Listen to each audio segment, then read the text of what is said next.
What's up, everyone? Welcome back to another season of Echoes of Elsewhere. If you're here, that means you're just as fascinated by the forgotten, the hidden, and the beautifully eerie as I am. I'm your host, Courtney Autumn. Let me tell you, season 2 is going to be a wild ride.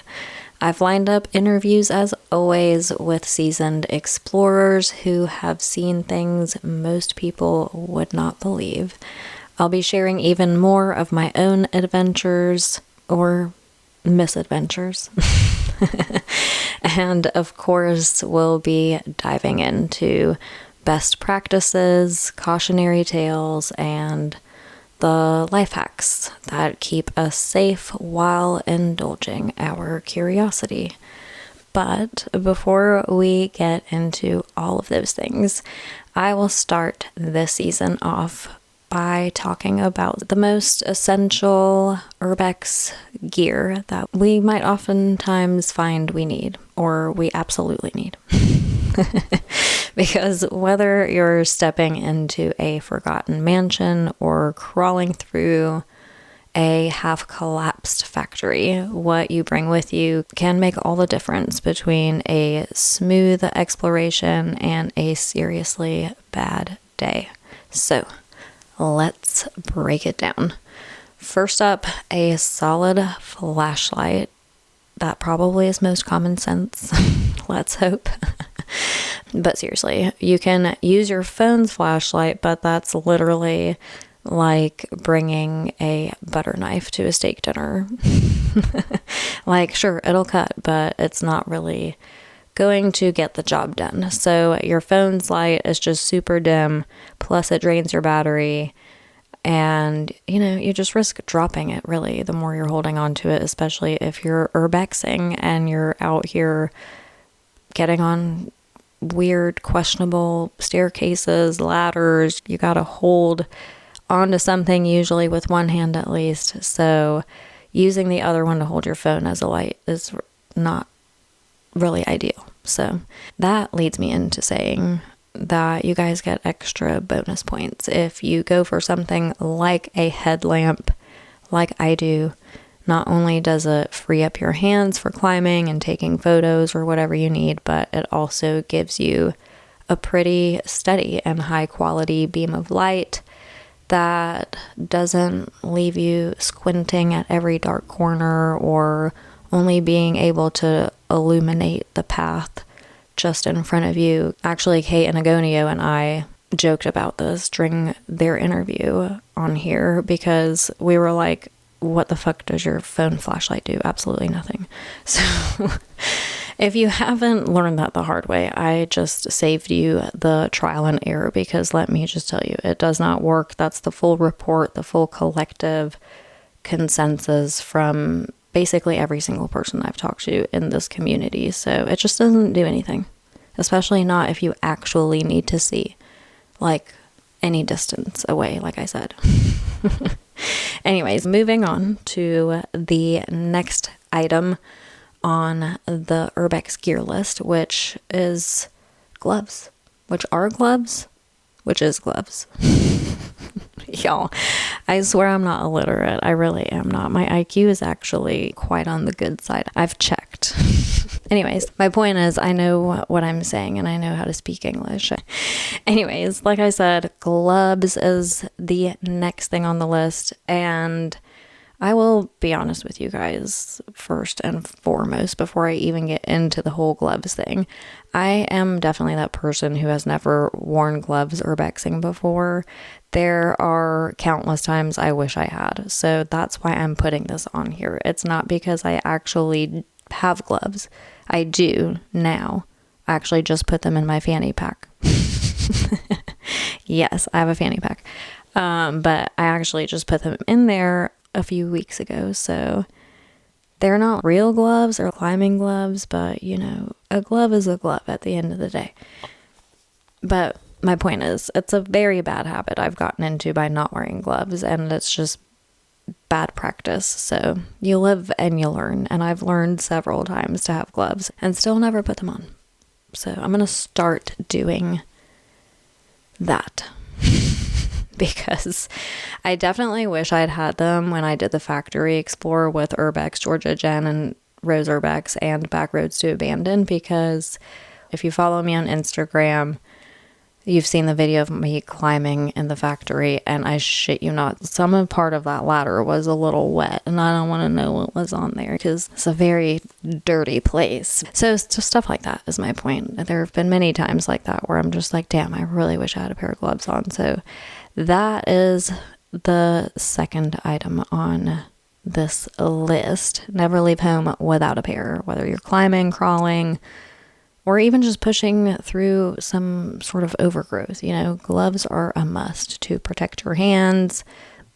They'll save you from cuts and scrapes and all the other gross things you could possibly imagine. Next, let's talk about footwear, because your girl loves a cute sneaker. She really does. Well, not even a cute sneaker, I'll say.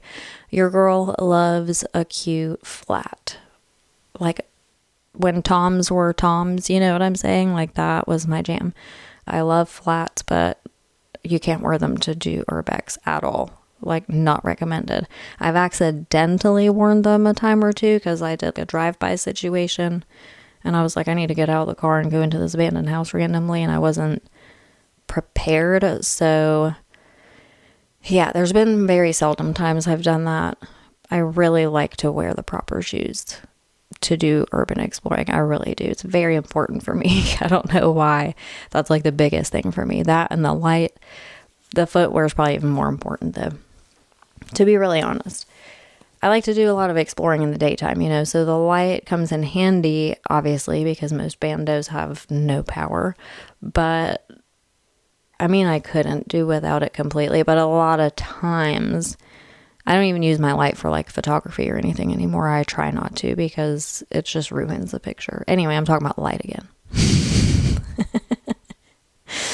Anyways, so like I was saying, footwear is super duper important, especially to me, because I just could not imagine having any other kind of shoe than the one that I primarily use to go exploring with. Like, I'm nervous about the summer, guys. I live in the South. It's going to be 100 degrees here, plus some. And the boots that I wear are really ideal for the winter time because they keep my feet nice and warm and protected, but I don't know how I'm going to do it and survive and not have a heat stroke. I'll figure it out though. Y'all know I will. But anyways, point. Abandoned buildings don't care about our fashion choices, and trust me, there's nothing chic about stepping on a rusty nail or broken glass or anything of that nature. I've almost been there. I've almost learned the hard way. Thank God I didn't, but I almost did. So, like I said, sturdy boots. I could not imagine exploring without them, especially on some of the floors and questionable surfaces that I have stepped foot on. You just never know when you're headed for an impromptu fall, or when you're navigating debris-strewn corridors or hiking through overgrown outdoor locations. I mean, not even outdoor locations. Sometimes just getting into a bando is like, what the fuck? I gotta go through this jungle.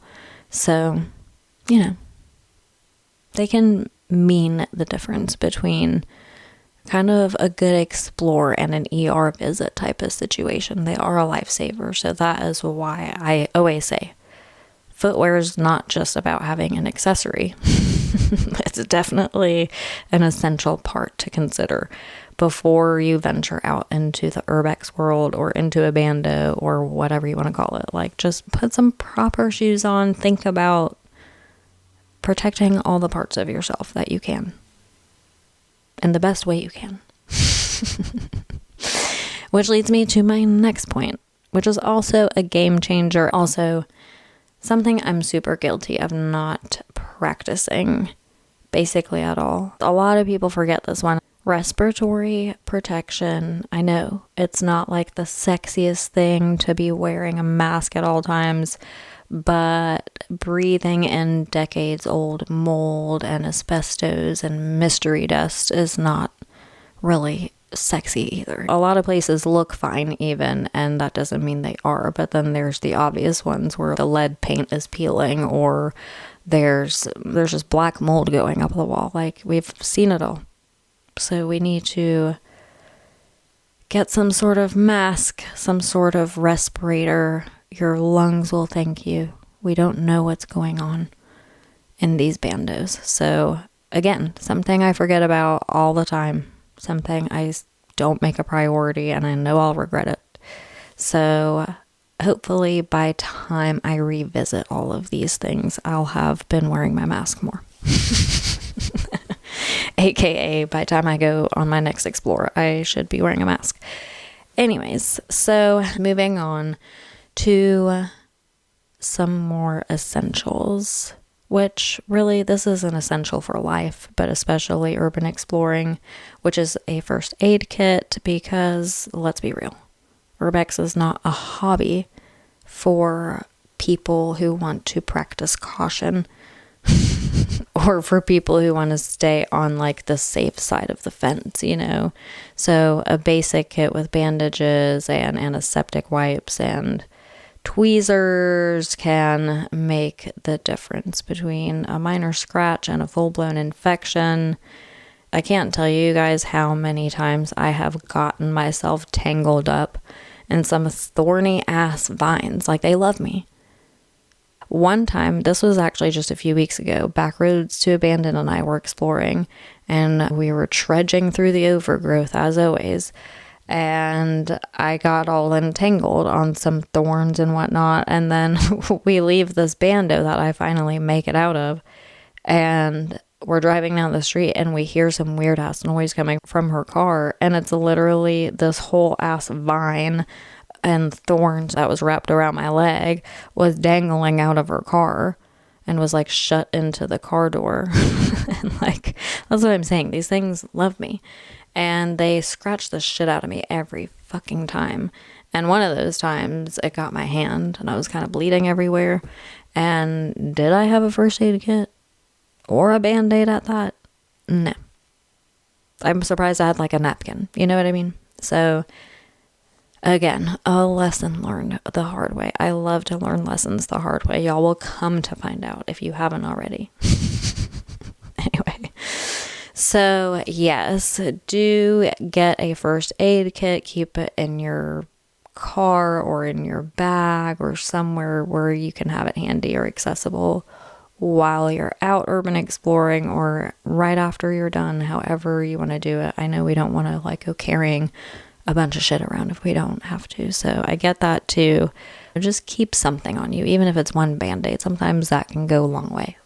Also, don't forget Tylenol or something of that nature, not just for any kind of injury you could possibly sustain while exploring, but also because you never know when that random headache might decide to fuck up your day. And the last thing you want is to be navigating through an abandoned hospital with a throbbing head. So keep it in your bag, in your pocket, whatever. You'll thank me later. Anyways, other essentials are things like a multi-tool, so you can cut your way out of stuff if you need to. Bug spray, especially if you're exploring in the warmer months and you live in the south like I do, then bug spray is absolutely essential, or you're going to be pissed off and miserable and hate your life. I promise you. That's not an over-exaggeration at all. Like, you definitely will. You'll call it quits and go home before you go explore the bando in its totality, because if the bugs are out, you're not gonna be. You don't want to be. So all the protection there is necessary. And then, I don't know why this one seems common sense to me, but bring some water, people. Bring water with you when you're exploring, especially in the summer, especially in the warmer months. But in general, like I said, keep it in your car, keep it in your bag. Bring a mini water bottle. I don't care. Bring yourself some type of way of staying hydrated. Because especially if you're going to go wandering to a bando and you got to walk a ways. These are all like, duh. And And people are like, oh, I gotta pee. And I'm just like, yeah, I gotta pee all the time. Literally all the time. Always when I'm exploring. Like, you don't know how many toilets I've looked at inside abandoned houses and thought to myself, well, it's a toilet. I can probably pee here. It'll be fine. I didn't, don't worry. But I've thought about it because out of the desperation of my bladder. So, like, I know better than anyone how much I want to put off staying hydrated just to try and not go pee a million times. But it doesn't really work that way. At least not for me. And it's just better to stay hydrated, in my opinion. And you don't know if you're going to get stuck somewhere. You really don't. Any turn of events could happen and you could find yourself unable to get out of where you are, and you're like, damn, I'm dehydrated. And you'll be thinking about this episode and you'll be like, I should have listened to Courtney. I wish I had some fucking water right now. So don't go there and just bring water. Anyways, moving along to some more essentials. Your phone and a charger, a battery pack, whatever. Have some extra power on you. If you're using a flashlight, even a headlamp, bring extra batteries. Make sure your batteries are good to go. If you're using your phone, especially also to take pictures or a video or any of that while you're in a bando, make sure you are plugging that bitch in before you get out of the car, before you leave your house. Make sure you carry a power bank, whatever you need to do. You don't know how many times my phone has gone to literally die. As soon as I get to a place, I'm like, what the fuck have I been doing? Why did I not plug this in on the way here? Makes no sense. So yes, that is a crucial piece of advice. Make sure your phone is charged. Maybe carry a power bank. If you don't have one, get one. Another thing you'll thank me for. Moving along to something that I think is primarily for my Urbex ladies out there, which is leg warmers. And I know that some people who know me IRL want to pick on me about my leg warmer aesthetic, my leg warmer fashion. I don't know what to really call it, to be honest with you. But in any case, I wear leg warmers. I mean, generally speaking, I wear them in the winter when it's appropriate. But I guess a lot of people don't think it's appropriate in general because it's not 1985. However, a bitch still likes to wear leggings even in the winter, and the leg warmers keep my legs warm. However, the point is that I've also learned from just wearing them that they serve a really good additional layer of protection while exploring. And like I said, I like to get tangled up in thorns. I like to go through overgrown shit. I mean, I don't like to, but I have to. In any case, it is just a good layer of protection. And I literally think I'm going to wear leg warmers with my shorts all summer long because I don't know how else I'm going to protect the bottom of my legs, but still be able to wear shorts because, like I said, it's 100+ degrees here most often in the summer. So, yeah, that's my PSA for you ladies out there. Fellas, no hate or shame or shade or judgment if y'all want to try it. Like dead ass. But while I'm on this topic, if you guys do have some other recommendations that you know of for like a lower leg protection, like a lower leg sleeve, but that isn't a pant leg because your girl still got to wear shorts this summer, like I said, let me know because I'm down to hear the input. I don't know. I haven't looked it up. I'm just going to wear leg warmers and call it a day. So anyway, that's just a random tip.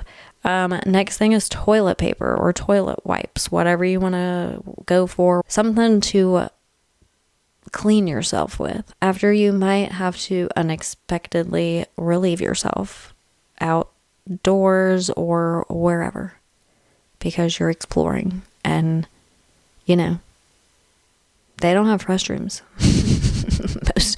Most abandoned places don't have restrooms, and if they do, they're not functioning and they're not clean, and it's probably the one room in the entire place you want to not go into. So with all that said, bring yourself some products for hygiene so you can do your shit literally and figuratively. But yeah, so you can be prepared in all areas. Actually, my Urbex ladies, if you guys don't know, that's Backroads to Abandoned, Urbex Georgia Jen, and Rose Urbex. All of us had a very, very long discussion about toilet paper one time and how essential it is. So here I am. I'm putting it on the list like I said I would. And yeah, it is a very essential part. Again, another thing, you guys are just going to thank me for everything I put on this list. But do feel free to contribute to the list. If you have something that I don't mention that you know from personal experience, especially that you want to add to the list, hit me up and let me know.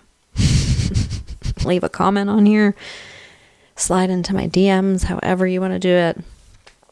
But yeah, input would be appreciated here, and I'll come back and do a second segment if I get enough input, because we can never be too prepared for urban exploring. That's a true statement. Anyway, the last item that I have on the essentials list for urban exploration gear is personal protection of some sort. So depending on your local laws, carrying pepper spray, a taser, or if you have a license to kill, you can carry your gun. Not really, but you know what I mean. Truly, if it's legal for you to do so, and you're handling all of your personal protection equipment with responsibility, then that is always a good thing to have on you, because you never know what kind of shit you're going to get into, or you're going to encounter or come across, or any of that. So those are basically the most essential things that I could think of from my own personal experiences so far anyway. But the most important thing that I will round all of this off with is just having good judgment. And I know that's not an item, but it is something essential to have while exploring. No flashlight, no footwear or fancy gadget will save you if you make bad choices. So step carefully. If a floor looks questionable, it probably is. One wrong step could send you straight to the level below. And trust me, falling through a rotting floor is not on my bucket list, and I don't think on anyone else's. So yeah, just be aware of your surroundings. Also use your judgment to properly survey a bando, because I once walked into what I thought was a bando and it was not. Somebody was living there. So yeah, that could have been awkward, and it was awkward. We didn't get seen, but it was a close call. So always take a moment to observe before you enter, which I did do. I didn't just go barreling through somebody's house. I very much proceeded with caution, but yeah, I don't think I trusted my best judgment on that one. I think I just got a little too excited and was like, let's go everywhere. And that almost didn't turn out so well. So luckily, like I said, we didn't encounter anyone, but we noticed right away that I was entering an active home. So use good judgment always. That even goes down to the amount of noise you make. If you're moving through a location, keep your steps light and your voice low. Urbex isn't just about avoiding security, but it's about respecting the space and the people around the space. We're not always in the middle of a farmland. Sometimes we're in a neighborhood and there's people that live in these neighborhoods, and we're kind of just showing up and going through a random house. So we have to keep those things in mind and respect the space. Like I said, these places have a story to tell also. So sometimes the best way to hear them is to shut the fuck up. Just kidding. But seriously, move in silence, move more quietly, and just remember what the hell you're doing. And it's not about being the loudest voice in the room. I appreciate the explorers that know how to keep their volume low and use their library voice. as I like to call it. And yeah, just like I said, have good judgment. Listen to your intuition. If you get a bad feeling, listen to it. No matter how cool a place looks, no explore is worth putting yourself in any serious danger. There are always other places to explore, and walking away if something feels off is always highly recommended, at least from me. So listen to your intuition. It's there for a reason, guys. So yeah, that concludes the essentials list for Urbex gear. And like I said, if you guys have any input, any items to add, anything you want to share pertaining to this topic, then feel free to hit me up. And you can do that by either commenting on here if you're on Spotify. You can find me on Instagram at Urbex Echoes. You can find me on Facebook. I have a website. I'm on YouTube. Or you can write me an email, urbexechoes@gmail.com is my email address if you want to write in any of your suggestions or input, or you just want to say hey, or anything like that. I always look forward to chatting with you guys and getting to know my listeners better, so definitely feel free to hit me up. And that is just the start of what is coming this season. We've got wild stories, in-depth interviews, and so many new places and things and topics to uncover. If you haven't already, make sure that you are subscribed and following the podcast. And if you don't mind leaving a review or a rating for the podcast, I would greatly appreciate it. If you have a story to share or a dream location or any other items that I should add to the list of essentials for urban exploration, find me on social media at Urbex Echoes. All of the links are always in the description and on my social media. And yeah, I think that's it. I am really excited for season 2. I cannot wait to take you on a super wild ride. Thank you guys so much for being here. I will be back next week with the first official interview of season 2. Until then, keep exploring the allure and the abandoned, the beauty of decay, and the echoes of elsewhere.